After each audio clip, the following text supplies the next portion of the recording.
De continuer encore dans les profondeurs avec lui ce matin. De ne pas rester à la surface, mais d'aller dans les profondeurs avec lui.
Amen.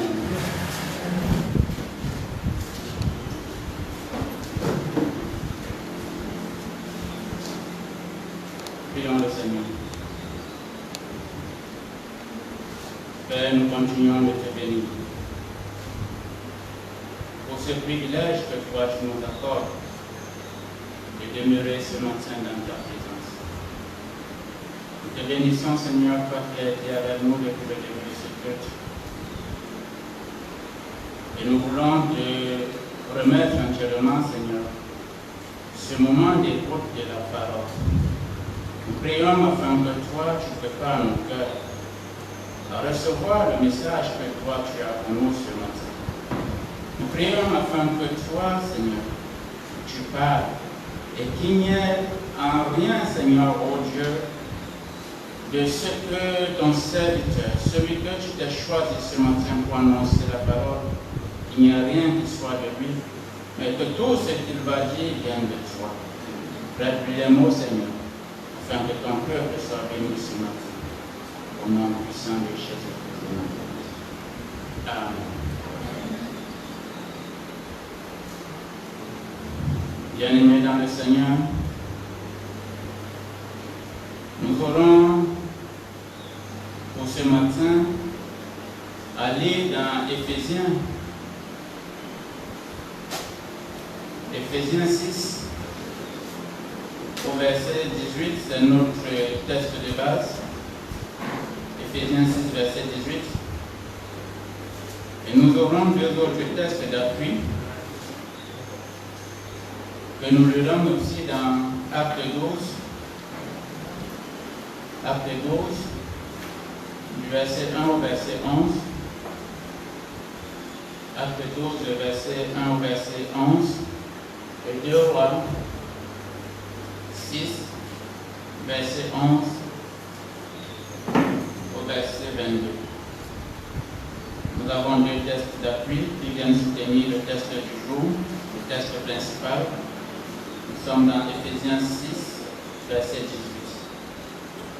Le premier texte d'appui, c'est Acte 12, du verset 1 au verset 11. Et le deuxième, nous sommes dans 2 Rois, chapitre 6, verset 11 au verset 22.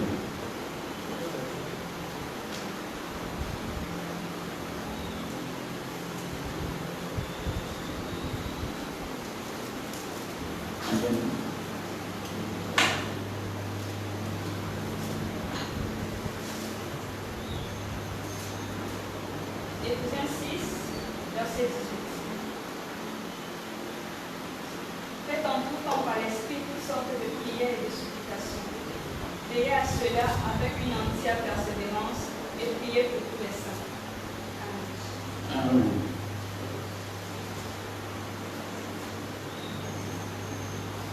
Acte 12, verset 1 à 11. Vers le même temps, le roi Hérode se mit à maltraiter quelques membres de l'Église, et il fit mourir par l'épée Jacques, frère de Jean. Voyant que cela était agréable aux Juifs, il fit encore arrêter Pierre. C'était pendant les jours des pains sans levain. Après l'avoir saisi et jeté en prison, il le mit sous la garde de 4 espiades, de 4 soldats chacun, avec l'intention de le faire comparaître devant le peuple après la Pâque. Pierre donc était gardé dans la prison, et l'Église ne cessait d'adresser pour lui des prières à Dieu. La nuit qui précéda le jour où Hérode allait le faire comparaître, Pierre, lié de 2 chaînes, dormait entre 2 soldats. Et des sentinelles devant la porte gardaient la prison. Et voici, un ange du Seigneur survint, et une lumière brilla dans la prison. L'ange réveilla Pierre et le frappa au côté. Et en disant, lève-toi promptement, les chaînes tombèrent de ses mains. Et l'ange lui dit, mets ta ceinture et tes sandales. Et il fit ainsi. L'ange lui dit encore, enveloppe-toi de ton manteau et suis-moi. Pierre sortit et le suivit. Ne sachant pas ce qui se faisait par l'ange fut réel. Ne sachant pas que ce qui se faisait par l'ange fut réel, et s'imaginant avoir une vision. Lorsqu'ils eurent passé la première gare, puis la seconde, ils arrivèrent à la porte de fer qui mène à la ville et qui s'ouvrit d'elle-même devant eux. Ils sortirent et s'avancèrent dans une rue. Aussitôt, l'ange quitta Pierre. Revenu à lui-même, Pierre dit: « Je vois maintenant d'une manière certaine que le Seigneur a envoyé son ange et qu'il m'a délivré de la main d'Hérode et de tout ce que le peuple juif attendait. » Amen. Amen.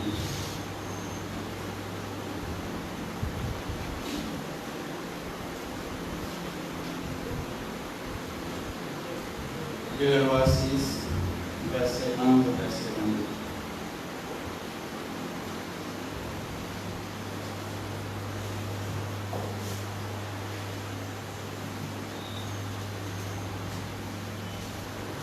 Deux Rois 6, verset 11 au verset 22. Le roi de Syrie en eut le cœur agité. Il appela ses serviteurs et leur dit: « Ne voulez-vous pas me déclarer lequel de nous est pour le roi d'Israël ?» L'un de ses serviteurs répondit: « Personne, ô roi mon Seigneur, mais Élisée, le prophète, qui est en Israël, rapporte au roi d'Israël les paroles que tu prononces dans ta chambre à coucher. » Et le roi dit: « Allez et voyez où il est, et je le ferai prendre. » On vint lui dire: « Voici, il est là, il est à Dothan. » Il y envoya des chevaux, des chars et une forte troupe qui arrivèrent de nuit et qui enveloppèrent la ville. Le serviteur de l'homme de Dieu se leva de bon matin et sortit. Et voici, une troupe entourait la ville, avec des chevaux et des chars. Et le serviteur dit à l'homme de Dieu: « Ah, mon Seigneur, comment ferons-nous » Il répondit: « Ne crains point, car ceux qui sont avec nous sont en plus grand nombre que ceux qui sont avec eux. » Élisée pria et dit: « Éternel, ouvre ses yeux pour qu'il voie. » Et l'Éternel ouvrit les yeux du serviteur, qui vit la montagne pleine de chevaux et de chars de feu autour d'Élisée. Les Syriens descendirent vers Élisée. Il adressa alors cette prière à l'Éternel: « Daigne frapper d'aveuglement cette nation. » Et l'Éternel les frappa d'aveuglement selon la parole d'Élisée. Élisée leur dit: « Ce n'est pas ici le chemin, et ce n'est pas ici la ville. Suivez-moi, je vous conduirai vers l'homme que vous cherchez. » Et il les conduisit à Samarie. Lorsqu'ils furent entrés dans Samarie, Élisée dit: « Éternel, ouvre les yeux de ces gens pour qu'ils voient. » Et l'Éternel ouvrit les yeux. Et l'Éternel ouvrit leurs yeux. Et ils virent qu'ils étaient au milieu de Samarie. Le roi d'Israël, en les voyant, dit à Élisée: « Frapperai-je, mon père ?» « Tu ne frapperas point, » répondit Élisée. « Est-ce que tu frappes ceux que tu fais prisonniers avec ton épée et ton arc? Donne-leur du pain et de l'eau, afin qu'ils mangent et boivent, et qu'ils s'en aillent ensuite vers leur maître. » Amen. Amen. Alléluia.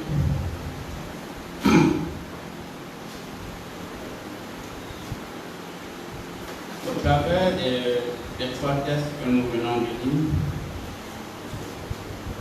j'aimerais, frères et sœurs, dans le Seigneur, nous amener dans un stade de football. Pour dire avec tous les adeptes de ce sport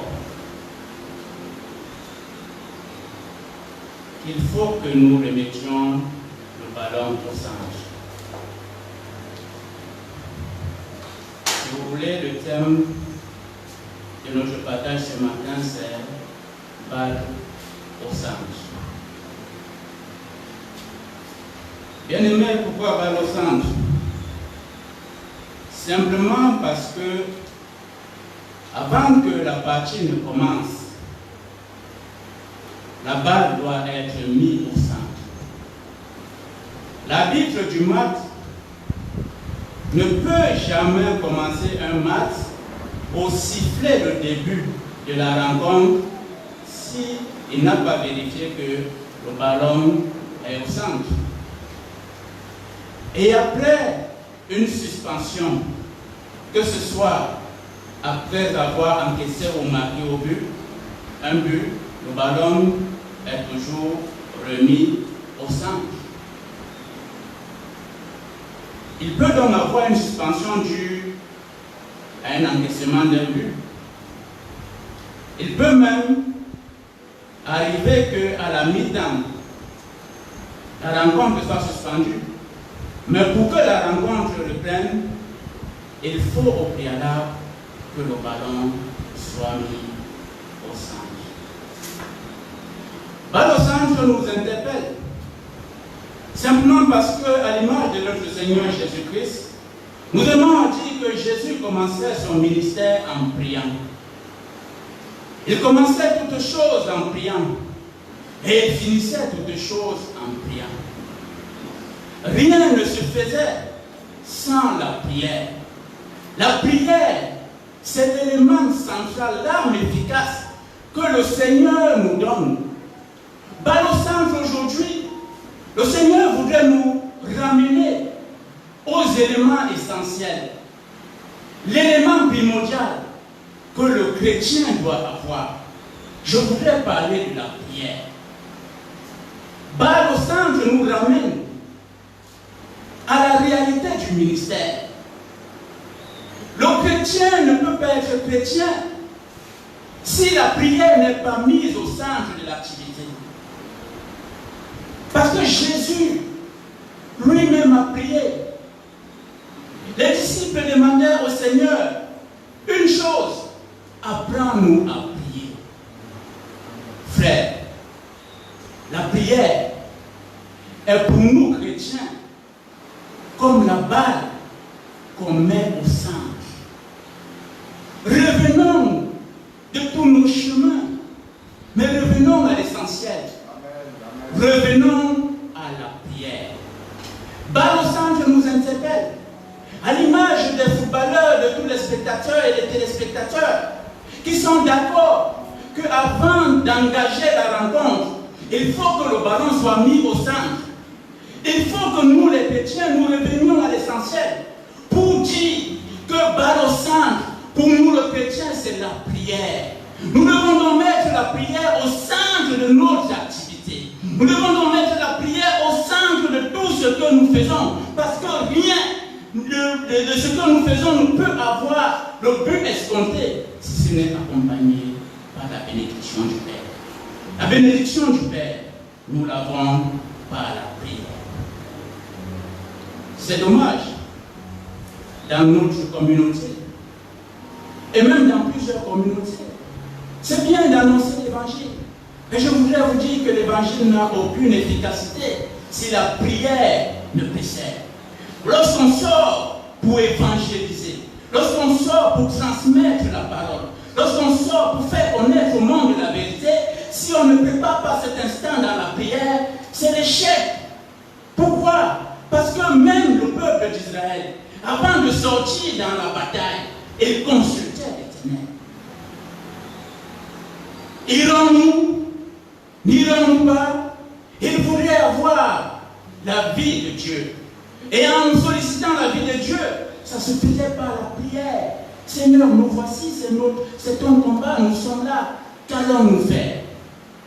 Je voudrais dire à quelqu'un ce matin qu'il n'y a pas de spécialiste, il n'y a pas d'agrégé dans la prière. Il n'y a pas de super dans la prière. Aussi longtemps que nous sommes convaincus que nous sommes nés de nouveau, aussi longtemps que nous sommes convaincus que nous sommes l'Église de Dieu, aussi longtemps que nous sommes convaincus que nous sommes les missionnaires de Dieu, Dieu nous a confié cette âme, la prière. Mais parfois nous mettons la prière du côté. Essayons un peu de regarder dans ce moment d'inactivité physique où nous avons passé le temps à échanger par des réseaux sociaux. Quelle était la place de la prière? Lorsque nous regardons aux activités que nous avons menées, quel est le pourcentage que nous avons eu? Le pourcentage de prière? Non. Le ballon était à côté. Aujourd'hui, l'Éternel nous ramène à la triste réalité. Nous ne pouvons pas servir avec efficacité si le ballon n'est pas remis au centre. Balle au centre. C'est le moment privilégié du chrétien. C'est le moment où nous passons dans l'intimité avec le Seigneur. C'est le moment où nous venons et nous dialoguons avec le Seigneur. Seigneur, nous voici. La Bible dit que le Seigneur connaît tout ce dont nous avons besoin. Mais il a besoin que nous nous approchions de lui et que nous exprimons cela, que nous confessons cela. Le Seigneur, lui, connaît nos cœurs. Il connaît ce qui est bien pour nous. Mais ayons l'amabilité de venir et de dire au Seigneur, Seigneur, me voici. Vous savez, ça fait bien longtemps un grand sataniste qui avait atteint les hautes sphères dans le satanisme et qui a eu la grâce du Seigneur parce que le Seigneur ne fait acception de personne. Il a eu la grâce d'être converti. Et la question lui avait été posée. Quel est selon vous le moyen de défense des chrétiens contre les influences démoniaques? Et ce monsieur a répondu la prière. Et il a ajouté d'ailleurs, quand vous priez, faites-le avec conviction. Rien ne contrarie plus l'activité de Satan que la prière fervente. Et c'est pour ça que dans la Bible, on nous rappelle que la prière du juste a une grande efficacité. Le juste, ce n'est pas celui qui n'est jamais tombé, mais parce que nous sommes justifiés par le Seigneur lui-même. La Bible déclare que nul n'est bon devant le Seigneur. Il n'y a même personne qui fasse le bien, même pas un seul. Mais le Seigneur, lui, il nous justifie. Et la prière du juste est d'une grande efficacité. Si nous sommes chrétiens, nous devons revenir à l'essentiel. Nous devons remettre la barre au centre. La prière. Prier, c'est communiquer avec le Seigneur. Mais dans la communication avec le Seigneur, notre attitude compte. La prière n'est pas un moment pour perdre le temps. Que bon, comme on a dit qu'on prie, je prie quand même. Oui, comme je m'ennuie, bon, l'émission sur la télé même n'est pas très intéressante. Le film même que j'attends ne commence pas encore. Je vais quand même prier. Non. La prière fervente. Il faut que nous croyions à la puissance de Dieu dans la prière. Il faut que nous sachions que lorsque nous sommes en prière, en réalité, nous quittons les lourdeurs du corps. Rappelons-nous que nous sommes formés du corps, mais nous avons également l'esprit. Le corps, c'est la masse que nous possédons, c'est-à-dire ce qui pèse. Parce que ce n'est pas, il n'y a que le Seigneur qui a été ravi. Mais personne de nous ne peut être élevé par le corps, ce n'est pas possible. Parce que le corps, c'est la masse, la partie qui pèse. Donc, lorsque nous entrons dans la prière, nous allons à la rencontre de notre Dieu. La Bible déclare que Dieu est esprit. Donc, nous quittons la masse qui est vulnérable. Parce que Satan nous attaque par le corps. En restant dans les œuvres de la chair, nous sommes au même niveau que Satan. Or, le diable n'attaque que ceux qui sont à son niveau. Mais lorsque nous entrons dans la prière, nous élevons notre esprit afin que notre esprit aille à la rencontre de l'esprit du Père. Dieu est esprit. Et dans l'esprit, le diable n'a pas d'influence sur nous. Parce que le diable a été parachuté du ciel vers la terre et ne remontera plus. Mais nous avons la capacité par Jésus-Christ de nous élever. Parce que Christ dit que lui, il est assis là-haut. Et là où il est assis, il voudrait que nous aussi nous soyons. Dans la prière, nous quittons la masse vulnérable de Satan pour entrer dans les lieux célestes afin que notre esprit rencontre l'esprit du Père. Et dans l'esprit contre esprit ou bien esprit avec esprit, le Père nous façonne. L'esprit du Père nous façonne. Une prière que nous faisons à l'encontre ou bien à l'adresse du Père. Une prière que nous allons élever et qui est conduite par le Saint-Esprit. Parce que dans nos prières, nous avons besoin d'être conduits par l'Esprit de Dieu. La prière qui est sollicitée par l'Esprit de Dieu. Dieu Esprit, lorsqu'il nous donne de faire une prière, Dieu le Père a l'obligation de répondre. Pourquoi? Parce que nous le faisons au nom de Dieu le Fils. Tout ce que vous demandez à mon nom, dit le Seigneur Jésus, avec foi. Considérez que vous l'avez déjà reçu. L'Esprit de Dieu ne peut pas être en contradiction avec le Père. Et le Père nous dit que tout ce que nous demandons au nom du Fils, nous l'obtenons. Alors lorsque le Saint-Esprit nous pousse à faire une prière, cette prière est en harmonie avec la volonté de Dieu le Père. Et Dieu le Père ne peut pas nous refuser ce qui est conforme à sa volonté, surtout que nous nous appuyons sur Dieu le Fils. La prière. C'est bien d'évangéliser, frère. Parce que Dieu nous a demandé d'évangéliser. Mais qu'est-ce qui va soutenir nos évangélisations? La prière prépare le chemin. Si on ne prépare pas le chemin, même le Seigneur Jésus, lorsqu'il est arrivé, avant qu'il ne commence son ministère, il a envoyé Jean-Baptiste pour préparer le chemin. Les deux textes de soutien que nous avons lus, on nous raconte dans les Actes des Apôtres que Pierre était en prison. Mais il était en prison pourquoi? À cause de l'œuvre de l'Évangile. Et on devait le juger pour le tuer. Et pour que la cible ne s'échappe pas, il était en prison enchaîné. Et malgré qu'il était enchaîné, il y avait des gardes autour de lui dans la prison. À l'extérieur, il y avait des gardes. Dans le grand portail, il y avait des gardes. Et la Bible dit qu'à la veille, même Pierre avait désespéré certainement parce que la Bible nous dit qu'il dormait. Il ne priait pas, mais il dormait. Mais si Pierre dormait, les gardes ne dormaient pas. Parce que les gardes ne pouvaient pas dormir. Ils s'étaient éveillés. Mais au moment où le Seigneur a décidé, malgré qu'ils étaient éveillés, la Bible dit que l'ange est venu et il a tapoté Pierre. Ça veut dire qu'il n'y a que Pierre qui dormait. Parce que pour lui, c'était le désespoir. Il était fini. Il n'y avait plus rien. Mais je voudrais dire une chose. Que si Pierre a reçu l'intervention de Dieu, si l'ange est venu au secours de Pierre, c'était aussi parce que l'Église a prié. La Bible dit que lorsque Pierre était en prison, l'Église ne cessait de prier pour lui. Église de Dieu, tu as l'obligation de prier. Dans Éphésiens, on nous demande de prier pour les saints.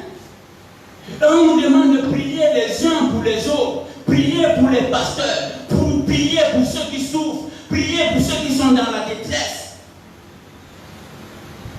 L'Église a prié et Dieu a entendu la prière de l'Église afin d'envoyer l'ange délivrer Pierre au plus profond de son désespoir. La puissance de la prière. Prier doit être notre nourriture. Moi, je préfère que quelqu'un ne mange pas, mais qu'il prie.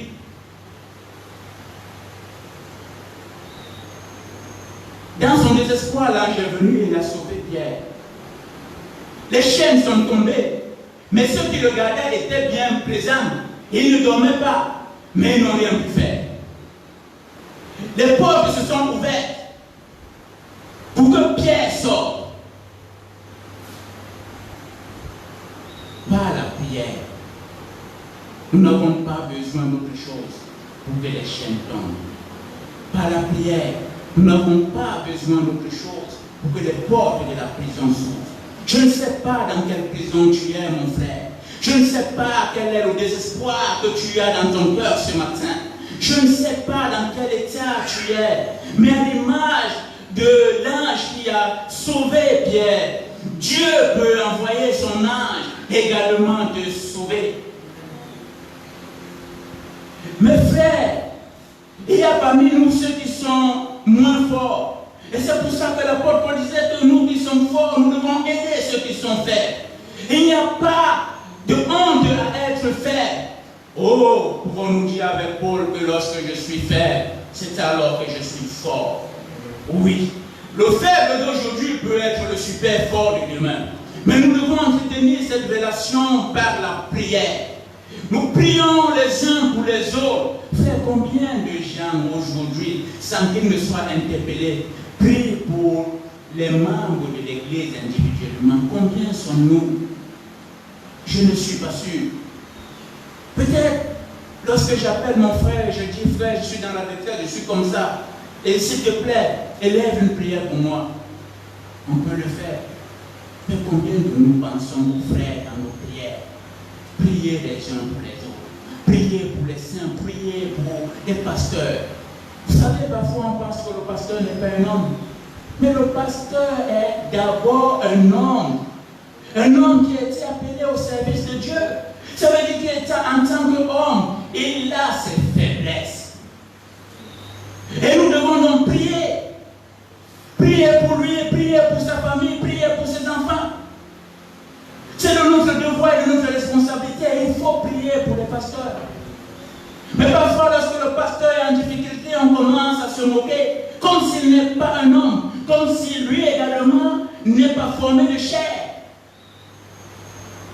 Et le pasteur est d'abord un homme. Et il a, en tant qu'homme, cette difficulté, comme chacun de nous. Mais c'est de notre responsabilité de venir au secours par la prière. Vous savez, on parle beaucoup dans l'église de communion fraternelle, c'est bien. Mais ça commence par quoi? Ça commence par la prière. Prier les uns pour les autres. Mais il n'y a que dans l'église de Dieu où nous prions les uns contre les autres. Dehors dans le monde, ils ne prient pas les uns contre les autres. Mais ils s'entraident. Mais dans l'église de Dieu, nous prions les uns pour les autres. Le Seigneur nous appelle aujourd'hui à remettre le ballon au centre. Pas au centre, frère, nous amène à accepter nos erreurs, à reconnaître ces erreurs, mais à se lever pour avoir un pas nouveau. Nous pouvons recommencer. Nous pouvons recommencer notre marche avec le Seigneur, mais pas en utilisant les mêmes moyens. Pas en continuant de surfer sur les faiblesses. Parce que c'est le Seigneur, par sa grâce, qui nous débarrasse de ces faiblesses. Une église qui ne prie pas est une église morte. Le but également de l'église, c'est d'entrer dans le combat.